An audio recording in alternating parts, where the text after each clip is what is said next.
சபாபதி காலில் ஃபஸ்ட்டு ஒருத்தர் வந்தார், அவருக்கு எவ்வளோ காசு கொடுத்தாரு? அண்ணா 200 கொடுத்தேண்ணே.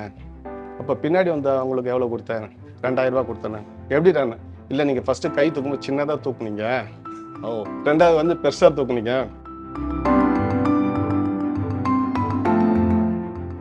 அவர் இல்லாமல் அவரை போய் கெட்டே யாரும் பார்க்க முடியாது, இன்க்ளூடிங் ஜெயலலிதா கூட. ஜெயலலிதா அவங்களும் போய் பார்க்க முடியாது. அதாவது ஜானகி அம்மாவே என்ன சொல்லுவாங்க, அவர் பெட்ரூமில் தூங்கிட்டு இருக்கும்போது சபாபதி அவர் என்ன மூடு இருக்கார் பாருங்க, நான் போய் பேசணும்.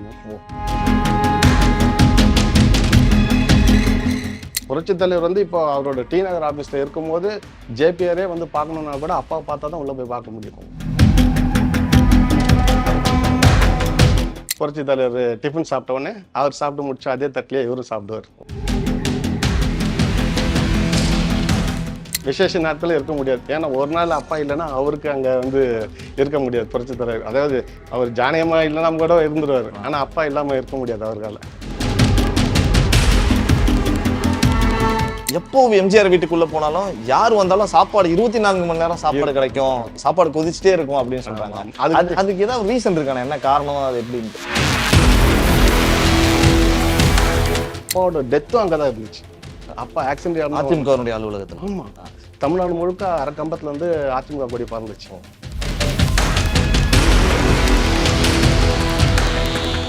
நம்ம ஏசி சண்முகம் இருக்கிறார் இல்லைங்களா, அவர் காலேஜில் வந்து ஃபங்க்ஷன் ஒன்று பண்ணாங்க புரட்சித் தலைவர் பற்றி. அதில் வந்து சூப்பர் ஸ்டார் ரஜினிகாந்த் வந்து அப்பாவை பற்றி பேசியிருப்பார். இது வரைக்கும் யாருமே பேசாத, அதாவது சூப்பர் ஸ்டார் பேசி, ஆமாம், அதிமுக தொண்டர்களோ எந்த நடிகர்களோ யாரும் பேசாத ஒரு பேச்சு சூப்பர் ஸ்டார் வந்து அந்த இதில் பேசினார்.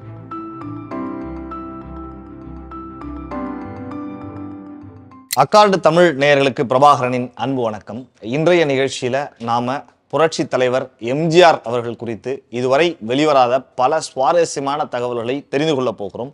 இந்த தகவல்களை நம்மோடு பகிர்ந்து கொள்வதற்காக எம்ஜிஆர் அவர்களுடைய தனி உதவியாளராக இருந்தவர் PK சபாபதி அவர்கள், அவர்களுடைய மகன் பாஸ்கரன் அவர்கள் நம்முடைய அரங்கிற்கு வந்திருக்கிறார்.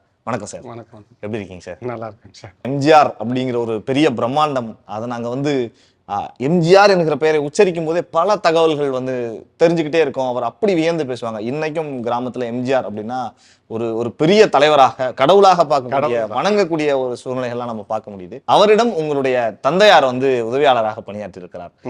அந்த முதல்ல உங்களுடைய தந்தையாரை பற்றி நான் தெரிஞ்சுக்கணும்னு நினைக்கிறேன். எம்ஜிஆர் அவருடன் உங்கள் தந்தையார் போய் இணைஞ்சது எப்படி, அந்த தகவலை எங்களுக்கு சொல்ல முடியும்?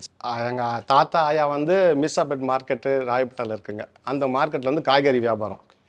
அப்படி இருக்க காலகட்டத்தில் தோட்டத்துலேருந்து நாடக சபாவில் வந்து புரட்சித் தலைவர் நாடக சபாவிலேருந்து குழுக்கள் வந்து காய்கறி வாங்க வருவாங்க. இந்த காய்கறி வந்து அப்பா தான் எடுத்துகிட்டு போய் கொடுப்பார். அவர் படிச்சுட்டு இருக்க காலகட்டத்தில் படிச்சுட்டு வந்தவுடனே இந்த நாடகத்தை அவங்க ஆர்டர் பண்ணிட்டு போகிற அந்த காய்கறியெல்லாம் எடுத்துகிட்டு போய் சைக்கிளில் எடுத்துகிட்டு போய் கொடுத்துட்டு வருவார். இது அப்பாவோட ஒர்க்கை பார்த்துட்டு அங்கே இருக்கிறவங்களெல்லாம் அப்படியே பிடிச்சி போச்சு. சரி சபாபதி, நீ இங்கே வந்து வேலை சரியானும் போது எனக்கு தெரியாது, எங்கள் அம்மா கிட்ட வந்து பேசுங்க அப்படின்னும் போது அங்கேருந்து வந்து கேட்குறாங்க, அம்மா பையனை வேலைக்கு அனுப்புங்கம்மான்னு. சரி, அப்போ குடும்ப கஷ்ட சூழ்நிலைனால சரி நீ போப்பான்ட்டு அப்பா வந்து அனுப்பிச்சி வைக்கிறாங்க.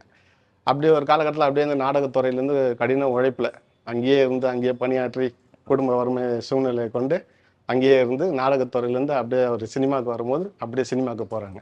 சினிமாவில் அப்படியே கூடவே இருந்து எல்லாமே அவர் கூடயே சின்ன சின்ன ஹெல்ப்பெல்லாம் பண்ணிட்டு இருக்கும்போது நீ எதனா ஒரு தொழில் கற்றுக்கோ, ஏன்னா என் கூடயே இருக்கணும் அப்படின்னு சொல்லும் போது சரி ரைட், அப்போ நீங்கள் என்ன சொல்லுங்கன்னா சரி எனக்கு மேக்கப் மேனா டச்சப்பாக இரு அப்படின்னு சொல்லி டச்சப்புக்கு அப்பா இருக்கிறாரு.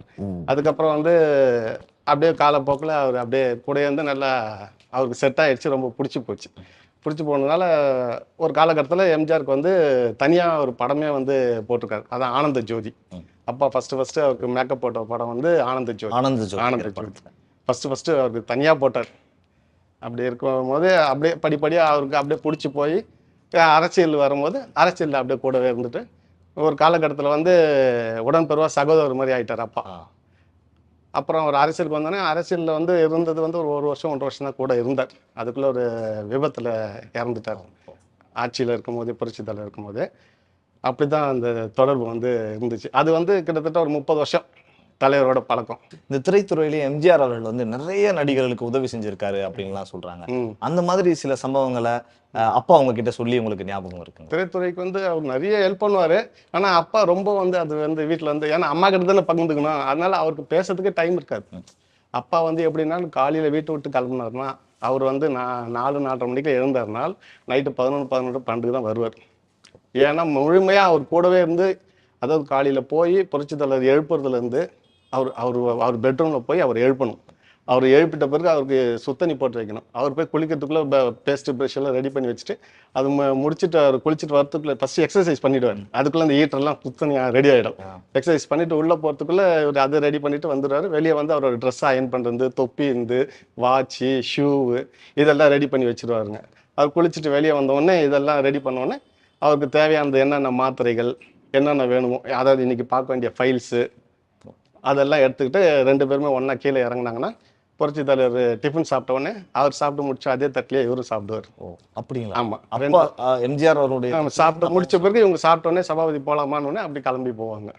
அப்படி போனாங்கன்னா அதோட போனாங்கன்னா எப்போ வருவாங்கன்னு தெரியாது. அதனால எங்களுக்கு அந்த பார்க்க கொடுப்புனே கிடையாது. எங்கள் அப்பாவை வர்றது அன்டைம் வருவார், காலையில இருந்து போயிடுவார். விசேஷ நாட்களும் இருக்க முடியாது. ஏன்னா ஒரு நாள் அப்பா இல்லைன்னா அவருக்கு அங்கே வந்து இருக்க முடியாது. புரட்சி தலைவர் அதாவது அவர் ஜானியமாக இல்லைன்னா கூட இருந்துருவார். ஆனால் அப்பா இல்லாமல் இருக்க முடியாது அவர்களால். ஏன்னா எல்லா வேலையும் இவர் தான் பார்க்கணும். அது மாதிரி இருக்கும்போது ஒரு காலகட்டத்தில் அப்பாவை பார்க்கறதுக்குன்னு வீட்டாண்ட ஒரு கூட்டம் இருக்கும். ஏன்னா அப்பாவை இங்கே வந்து பார்த்துட்டேன்னு சொன்னால் நீங்கள் அங்கே எம்ஜிஆரை பார்த்துடலாம்.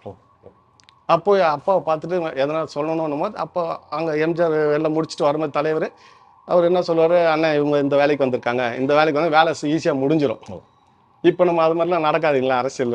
அந்த மாதிரி பெரிய பெரிய தலைவர்கள் இப்போ இருக்கிற பெரிய தலைவர்கள்லாம் இருக்காங்கல்ல, அந்த காலத்துல வந்து அப்பா மூலமா போய் தலைவரை பார்த்துருக்காங்களா எம்ஜிஆர் சார்? புரட்சி தலைவர் வந்து இப்போ அவரோட டி நகர் ஆஃபீஸில் இருக்கும்போது ஜேபிஆரே வந்து பார்க்கணுன்னா கூட அப்பாவை பார்த்தா தான் உள்ளே போய் பார்க்க முடியும்.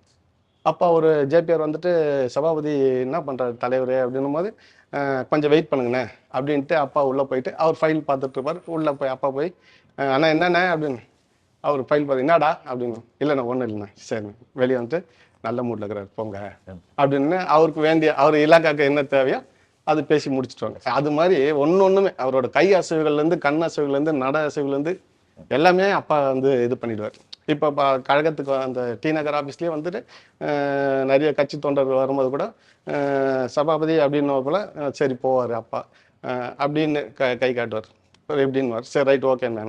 திருப்பி ஒருத்தர் வருவார் சபாபதி அப்படின்னு, சரிங்க ஓகேண்ணா அப்படின்னு. அப்புறம் இதெல்லாம் முடிச்சுட்டு வீட்டுக்கு வந்த பிறகு சபாபதி காலையில் ஃபஸ்ட்டு ஒருத்தர் வந்தார், அவருக்கு எவ்வளோ காசு கொடுத்தாரு? அண்ணா 200 கொடுத்தேண்ணே. அப்போ பின்னாடி வந்து அவங்களுக்கு எவ்வளோ கொடுத்தேன்? 2000 கொடுத்தேண்ணே. எப்படிடாண்ணே? இல்லை நீங்கள் ஃபஸ்ட்டு கை தூக்கும்போது சின்னதாக தூக்குனீங்க, ரெண்டாவது வந்து பெருசாக தூக்குனீங்க, என்னை நல்லா புரிஞ்சு வச்சிருக்காள் நீ தான்டா. அந்த அளவுக்கு அவருடைய அதோட நுணுக்கங்கள் அவருக்கு எல்லாமே தெரியும். அவர் இல்லாமல் அவரை போய் கிட்டேயே யாரும் பார்க்க முடியாது. இன்க்ளூடிங் ஜெயலலிதா கூட. ஜெயலலிதா அவங்களும் போய் பார்க்க முடியாது. அதாவது ஜானகியம்மாவே என்ன சொல்லுவாங்க, அவர் பெட்ரூமில் தூங்கிட்டு இருக்கும்போது சபாபதி அவர் என்ன மூடு இருக்கார் பாரு, நான் போய் பேசணும். அந்த அளவுக்கு அப்பா வந்து அவ்வளவு ஒரு உறுதுணையாக இருந்திருக்காரு எம்ஜிஆருக்கு. அதே போல முடிச்சுட்டு வரும்போது ஜானகியம்மா எம்ஜிஆர் அவங்க தலைவரும் உள்ள உட்காந்து பேசிட்டு இருக்கும்போது கூட அப்பா வந்து கவு தட்டுவாரு, என்னடா சபாபதி வா உள்ள வா அப்படின்னுவாங்க அவங்க கூட இருக்கும் போதே. அதனால அவங்க 2 பேரும் இருக்கும்போது பெட்ரூம்குள்ளே போயிட்டு வருவார். அப்போ அதே போல் சாப்பாடு என்ன வேணும்னா சபாபதி கரோடு குழம்பு இருந்தால் எடுத்துட்டு வாங்கிட்டா வீட்டில். சரிங்கண்ணா. ஏன்னா அப்போ அந்த காலகட்டத்தில் எல்லாம் சட்டியில் செய்கிறவங்க இல்லைங்களா, அதனால் அம்மா வந்து செய்து தருவாங்க. ஆயா அப்பாவோட அம்மா செய்து தருவாங்க. அதை இவர் எடுத்துகிட்டு வந்து வச்சுட்டு சாப்பாடு எடுத்துருவாங்க அப்படின்ட்டு வீட்டில் இருந்தோம்னா தரையில் உட்காந்துக்கிட்டு தலைவர் ஜானகியம்மா அப்பா கீழே தரையில் உட்காந்துட்டு 3 பேரும் தட்டில் ஒரே தட்டில் சாப்பாடு போட்டு பெஞ்சு ஃபஸ்ட்டு கை ஜானகிக்கும், 2வது கை அப்பாவுக்கு, 3வது கை தான் இவர் சாப்பிடுவார். 2வது அப்பா கொடுப்பார். அந்த ஈக்குவலாக வச்சு அவங்க ஒரு மனிதர்லாம் இப்பெல்லாம் பார்க்க முடியாதுங்க. வியப்பா சொல்றாங்க எல்லாருமே. ஆனா அப்பா வந்து அவரு கூடவே இருந்திருக்காரு. நீங்க சொல்ற விஷயங்கள்லாம் ரொம்ப எனக்கு இப்போ ஒரு நார்மலா ஒரு கவுன்சிலர் கூட டைனிங் டேபிள் இல்லாம ஒரு இருக்க மாட்டாங்க, சாப்பிட மாட்டாங்க, தரையில உட்காந்து அதெல்லாம் அவங்கெல்லாம் வந்து அடிப்படை கஷ்டப்பட்டு வந்தவங்களுக்கு தான் அதோட வழி தெரியும். அதனால அது எல்லாரையுமே அந்த மாதிரி பார்ப்பார் அவர். அது ஏழை பணக்காரெல்லாம் அந்த வித்தியாசம் இல்லாம ஒரு நல்ல தலைவர். அது மாதிரிலாம் இனிமேல்லாம் பார்க்க முடியாது இல்லைங்களா. சினிமா வட்டாரத்தில் இன்னைக்கு இருக்கிறது எல்லாமே வேற. அவங்க அது மாதிரி அவர்கள் சொல்லிட்டே இருக்கலாம். சாப்பாடுன்னு சொன்னதுனால நான் கேட்கறேங்கண்ணா, எப்போ எம்ஜிஆர் வீட்டுக்குள்ள போனாலும் யார் வந்தாலும் சாப்பாடு 24 மணி நேரம் சாப்பாடு கிடைக்கும், சாப்பாடு கொதிச்சுட்டே இருக்கும் அப்படின்னு சொல்றாங்க. அதுக்கு ஏதாவது ரீசன் இருக்கானே, என்ன காரணம் அது எப்படின்ட்டு? அப்படி கிடையாது. என்ன கேட்டிங்கன்னா சின்ன வயசுல வந்து அவங்க சாப்பாடுக்கு ரொம்ப கஷ்டப்பட்ட ஒரு தலைவர். அப்போ என்ன ஆயிடுச்சு, 2 வாழைப்பழம் தான் கிடச்சிச்சு. அந்த 2 வாழைப்பழத்தை எடுத்துட்டு அவங்க அம்மா பசி இது பண்ணுவோம் அப்படின்ட்டு எடுத்துட்டு போய் கொடுக்குறாங்க. அது கொடுத்த உடனே அவங்க அம்மா நீ சாப்பிட்டாமா நான் சாப்பிட்டோம்மா நீங்கள் சாப்பிடுங்க அப்படின்னு அந்த 2 வாழைப்பழத்தை சாப்பிட்டு தண்ணி குடிச்சிட்டு படுத்துடுறாங்க.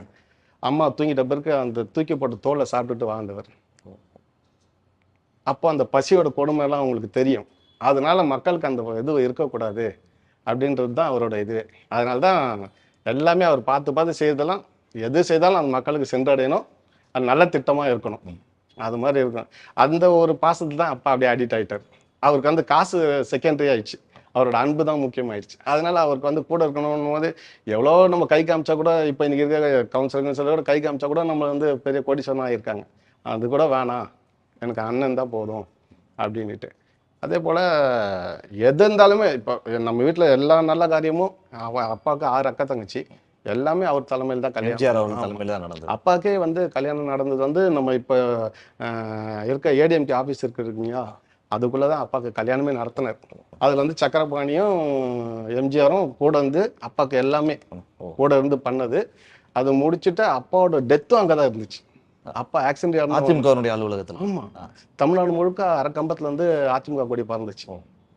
அதாவது அப்பா வந்து ஒரு கட்சிக்கார் கிடையாது, ஆனால் தமிழ்நாடு முழுக்க அரைக்கம்பத்தில் பறக்குது. நிறைய அதிமுக இன்னைக்கு இருக்கிற தொண்டர்களுக்கு இந்த விஷயம் தெரியும், அப்பாவை பேரை தெரியுமா? எனக்கு யாருக்குமே தெரியாது. ரொம்ப அதிர்ச்சியாகவும் இருக்கு. இல்லை, எனக்கு என்ன மனசு கஷ்டம்னுங்கனால், இது வரைக்கும் நம்ம 30 வருஷம் ஒருத்தர் உழைச்சிருக்காங்க, ஆனால் இது வரைக்கும் எந்த தலைவருமே எங்கேயுமே பேசலை. அப்பாவுடைய பேரை அதுதான் சொல்ல வரேன். எந்த ஒரு தலைவருமே இது மாதிரி புரட்சி தலைவர் கூட இருந்தாருப்பா, நேர்மையான ஒரு தொண்டை. உங்கள் குடும்பத்தையாவது வந்து பார்த்துருக்காங்களா? யாரும் பார்த்ததில்லை. அதாவது நம்ம நாடி போகும்போதே நம்மளை அவாய்ட் பண்ணுற அளவுக்கு தான் இருந்தாங்களே கண்டி, அப்பா வந்து ஒரு ஊர்க்கா மாதிரி யூஸ் பண்ணிட்டாங்க, அவ்வளோதான். நம்ம சொன்னால் ஐயோ அவர் பையனா அப்படின்வாங்க. இப்போ 2001 ஜெயலலிதா ஆட்சிக்கு வரும்போது வந்த பிறகு செக்ரட்டரியேட்டில் போய் நான் பார்த்துட்டு, அம்மா இது மாதிரி நான் வந்து சேனலில் ஒர்க் பண்ணுறோமா அப்படின்னு சொல்லிட்டு நான் சொல்லும் போது, யாருப்பா? இல்லை சபாபதி. ஓ சபாபதி பையனா அப்படின்னு. அதாவது நான் அப்போ கேட்கும் போது 33 வருஷத்துக்கு அப்புறம் நான் கேட்குறேன். அப்போ அவங்க எந்த சபாபதின்னு கேட்கல, சபாபதியா அப்படியா, சரி சரி என்ன பண்ணுறீங்க, நான் எடிட்டிங்க, சரி சரி சரி அப்படின்றாங்க. அப்போது அவர் பேர் அந்தளவுக்கு ரிஜிஸ்டர்ஸ். அவங்க சொன்னோடனே யார் சபாபதின்னு கேட்டிருக்கலாம், ஏன்னா 33 வருஷம் ஆயிடுச்சு சிஎம். ஆனால் அப்போ கூட அவங்க நான் சொன்ன உடனே அப்போ அவருடைய பேர் அவங்களுக்கு அந்த அளவுக்கு ரிஜிஸ்டர் ஆயிடுச்சு. அதனால அவர் அந்த காலத்துல நல்லா இருந்தாரு. அது நம்ம வந்து எதிர்பார்க்கல, ஒரு இது மாதிரி ஒரு இன்சிடென்ட்ல போவாரு இறப்பாரு அப்படின்ட்டு. ஆனா அப்பா வந்து எல்லாருக்கும் வரவங்களுக்கு நல்லது தான் செய்வார். ஏன்னா இவர் கூட இருக்கிறதுனால நம்ம ஒரு தப்பு பண்ணிட்டோம்னு வச்சுக்கோங்க, தலைவருக்கு தப்பாயிடும்ல பேரு.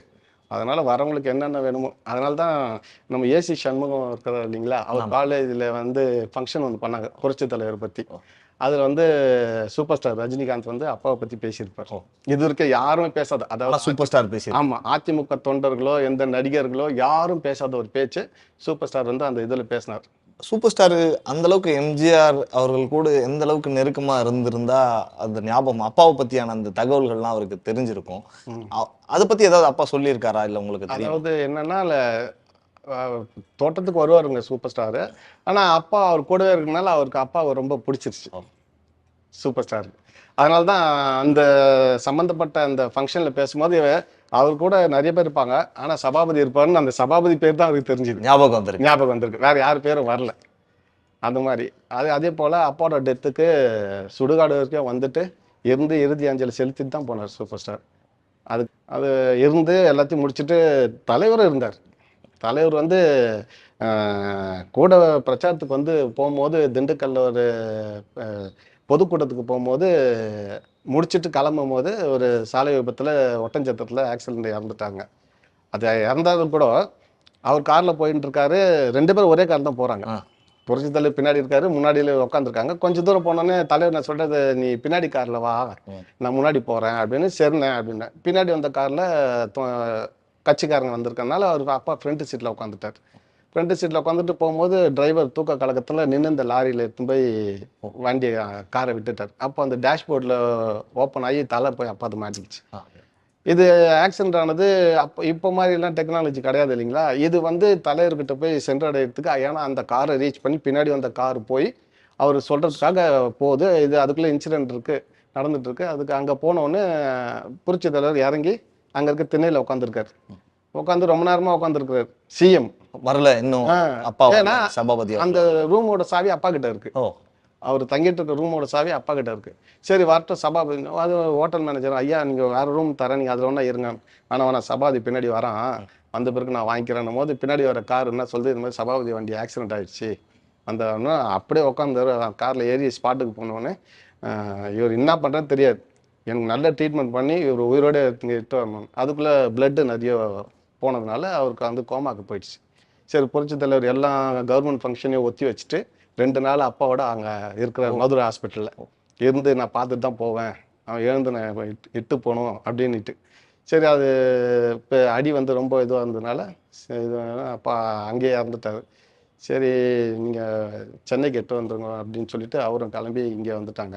நம்ம வீட்டுக்கு ஜானகியம்மாவும் எம்ஜிஆரும் வந்து இப்போ நாங்கள் குடியிருக்க வீட்டில் வந்து பார்த்துட்டு, என்ன வீடு இவ்வளோ சின்னதாக இருக்குது, இங்கெல்லாம் சபாபதியெல்லாம் இங்கே வைக்கக்கூடாது, நம்ம கழகத்துக்கு எடுத்துருவாங்க, அவன் அபய் சண்முக சார் இருக்க நம்ம கழகத்துக்கு அதிமுக கழகத்துக்கு எடுத்துருவாங்கன்னு சொல்லி அங்கே வந்து பாடி அங்கே வச்சுட்டு, தலைவர் வந்து அப்போ உட்காந்தவர் தான் மறுநாள் காலையில் பாடி எடுத்துன்னு போய் புதைக்கிற வரைக்கும் கூட வந்தார். வீட்டுக்கே போல கூடவே இருந்து அழுது நீங்க சொல்றப்ப எப்படின்னா ஒரு உணர்வுபூர்வமாக ஒரு புல்லரிக்கிற மாதிரி இருக்கு. ஏன்னா ஒரு தொண்டர் தான் கூட இருந்த ஒருத்தருக்காக ஒரு கட்சியினுடைய ஒரு இயக்கத்தினுடைய தலைவர், மிகப்பெரிய நடிகர், இவ்வளவு மக்கள் கோடிக்கணக்கான அவர் வந்து அப்பாவுடைய வாசல்ல உட்கார்ந்து இருக்கார். அவருக்கு அவசியமே இல்லை தன் வேலை ஒரு 5 நிமிடம் நின்று அஞ்சலி செலுத்திட்டு போயிட்டு இருக்கலாம். ரொம்ப ஆச்சரியமா தான் இருக்குது. கூடவே இருந்தார். அதுக்கப்புறம் என்ன, ஐயா நீங்க வந்து தூங்கவே இல்லை, கொஞ்ச நேரம் போய் ரெஸ்ட் எடுத்துருவாங்க அப்படின்ட்டு எல்லாம் சொல்லி அவர் தோட்டத்துக்கு அனுப்புறாங்க. போய் திருப்பி கொஞ்ச நேரத்துல அவருக்கு மனசு கேட்காம திருப்பி வண்டியில் வர்றாரு. வந்துட்டு அங்கே இருக்கிறாரு. முழு செலவும் இந்த செலவுலாம் நான் தான் பண்ணுவேன். அவங்க எங்கள் குடும்பத்தில் என்ன சொன்னாங்க, நீங்கள் எதுவும் பண்ணக்கூடாது, என் சபாபதிக்கு நான் தான் பண்ணணும் அப்படின்ட்டு அன்னைக்கு எல்லா செலவும் புரட்சி தலைவரோட செலவு தான். இறுதி சடங்கு வரைக்கும் அவரு தான். அதான் உங்கள் சாங்கியெல்லாம் என்ன பண்ணணும் பண்ணிவிட்டு எனக்கு சபாபதியை கொடுங்க, நான் மீதி நான் பண்ணிவிடுவேன் செலவுன்ட்டு அவர் தான் முழுக்க முழுக்க பண்ணது எல்லாமே. நீங்கள் அந்த மாதிரி ஒரு காலகட்டத்தில் எம்ஜிஆரை பார்த்துருக்கீங்களா? அந்த மாதிரி ஒரு சூழ்நிலை எம்ஜிஆரை பார்த்ததில்ல. எங்கள் வீட்டுக்கு வரும்போது எனக்கு வந்து 8 வயசு. அப்போது இவர் வரும்போது நான் வந்து எங்களெல்லாம் தொலைஞ்சிட்டு போகிறோன்ட்டு ரூமுக்குள்ளே போட்டு கதவை அடைச்சிட்றாங்க. ஆனால் வெளியே என்ன நடக்குதுன்னு எங்களுக்கு தெரியல. அப்போ நாங்கள் அந்த கதவை பிடிச்சி ஏறி பார்க்குற தொப்பி தெரிஞ்சுது, எங்கள் வீட்டுக்குள்ளே வந்து போகிற தொப்பி தெரியுது. அப்போ தான் சொன்னேன், ஏன் இவ்வளோ சின்ன இடமா இருக்குது, இங்கே ஜனம் பத்தாது, நீங்கள் அங்கே எடுத்துகிட்டு வாங்க அப்படின்னு சொல்லிட்டு அன்றைய நாளிதழ் எல்லாமே அப்பா தான். அன்னைக்கு வந்த பேப்பர், அண்ணா பேப்பர் இருக்கு இல்லைங்களா, அது தினத்தந்தி எல்லாத்துலேயுமே அன்றைக்கி ஃப்ளாஷ் நியூஸே அப்பா அதுதான். எனக்கு தெரிந்து இவ்வளவு நேரம் நீங்கள் பேசினதில் எனக்கு ஒன்று மட்டும் புரியுது. நிச்சயமாக இன்றைக்கு இருக்கிற நிலை அப்பா யார் அப்படிங்கிற விஷயங்கள், சபாபதி அப்படிங்கிற ஒரு எம்ஜிஆரினுடைய மிக முக்கிய உதவியாளராக இருந்தவர், அவருடைய குடும்பம் இன்றைக்கு எப்படி இருக்கிறது, அவருடைய மகன் நீங்கள், உங்களுடைய வாழ்க்கை நிலை எப்படி இருக்கிறது, எம்ஜிஆர் பற்றிய தகவல்கள், இதெல்லாம் உங்கள் மூலமாக எங்களுடைய அக்கார்டு தமிழ் நேயர்களுக்கு கண்டிப்பாக போய் சேரும்னு நினைக்கிறேன். விரைவில் நீங்கள் சொன்ன மாதிரி அது எந்த இயக்கமோ, நீங்கள் இப்போ ஒரு ஆட்சி நடந்து கொண்டிருக்கிறது, இதுக்கு முன்னாடி ஒரு இயக்கம் உங்கள் இயக்கம் இருந்தது, அந்த மாதிரி எந்த இயக்கமோ உங்களை ஒரு அரசு பணியில் அமர்த்தோம் அப்படிங்கிற நம்பிக்கை எங்களுக்கு இருக்குது. ஏன்னா நீங்கள் சொல்கிற இந்த விஷயங்கள்லாம் வந்து இந்த மாதிரி ஒரு பெரிய தலைவருக்கு சேவையாற்றியவர், அவருடைய குடும்பம் இப்படி இருக்கக்கூடாது, நல்ல நிலை மாறும். பல்வேறு தகவல்கள் குறிப்பாக எம்ஜிஆரை பற்றியும் அப்பா உங்களுடைய அப்பா சபாபதி அவர்களை பற்றியும் பல்வேறு தகவல்களை நீங்கள் எங்களோடு வந்து பகிர்ந்து கொண்டீர்கள். உங்களுக்கு அக்கார்டு தமிழ் சார்பாகவும் இந்த பிரபாகரன் சார்பாகவும் மனமார்ந்த நன்றி சார்.